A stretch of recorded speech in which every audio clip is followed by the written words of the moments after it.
Are the financial markets on the brink of another crisis?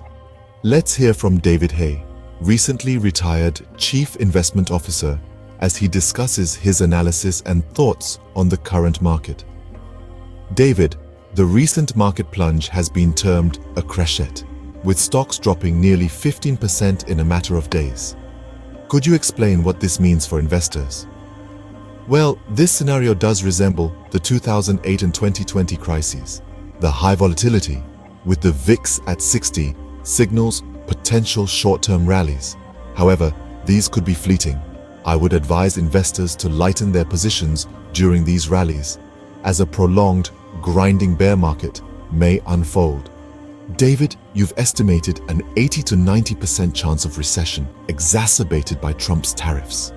Could you elaborate on how this impacts various sectors? Sure.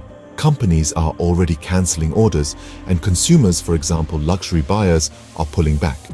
The ripple effects of tariffs, combined with reduced corporate spending and market-driven wealth erosion, could deepen economic contraction. Could you explain how Trump's aggressive tariffs could lead to stagflation? Trump's tariffs can act as a stealth tax, initially raising prices, which creates stagflationary pressure, but eventually stifles demand. While short-term inflation may spike, I predict eventual deflation as recession takes hold. The policy might be poorly targeted, but it aligns with Trump's disruptive negotiation tactics. What strategy should investors adopt in these turbulent times? I would advise against shorting, as it's too risky for most. Instead, focus on preserving capital.